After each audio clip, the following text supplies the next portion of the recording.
Ngayong araw nga mga kabady, wala akong pasok ngayon kaya samahan niyo magtrabaho sa Malpitik. Kaya naman, let's go! Sheesh!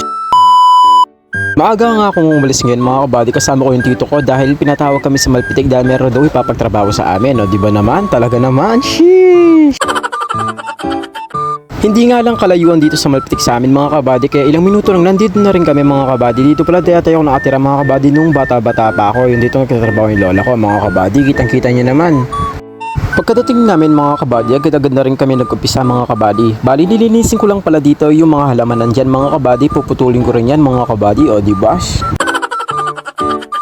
At para ma-motivate naman kayo mga kabady, ito yung isang quotes ni Gioong mga kabady, pakinggan nyo.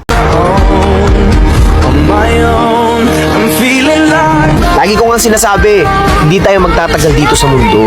Lahat tayo may lifespan. Lahat tayo may katapusan. Nasa sa atin na lang yun kung ano ba talaga yung gusto natin na mangyari sa buhay natin dito sa mundong to habang nabubuhay pa tayo. Maraming beses man tayong magkamali, maraming beses man tayong madapa. Kung ganun din karaming beses natin itatama ang mga mali.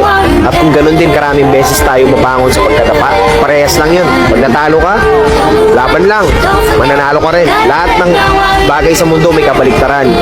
Enjoy the life. Hindi ko pa pala nasasabi sa inyo ito mga kabady, pero one of the reason kaya nag-vlog rin ako dahil kay Gioong. Na-inspired ako sa Na-inspired ako sa kanya mga kabady, ganun yan. Gago! Yan mga kabady, kaya tuloy lang sa agos ng buhay mga kabady. Sabi nga ni Gioong, we are Ong Fam, be one of us. Diba ang ganga? Shit! So mabalik na nga tayo sa vlog mga kabady. Siguro after 2 hours lang mga kabady, natapos na rin kami agad. Kaya ito binenta na namin yung mga kalakal na hindi na pwede gamitan mga kabady. Yan para may pangkain din kami mga kabady. O diba? Mindset ba? Mindset ba? After nga namin mabenta yung kalakal mga kabady, ito nakahanap na kami ng pagkain dito mga kabady. Dito mga kabady sobra solid. Di ko lang alam saan banda ito mga kabady kasi first time ko rin makapunta sa lugar nito mga kabady. Hindi sa ano mga kabady, pero sa buo pa lang talaga mga kabady, sobrang lilamdam na at tamis mga kabady. Sobrang sarap mga kabady, tulad ng recently na puntahan namin, nakita nyo naman sa mga vlog yun, di ba mga kabady?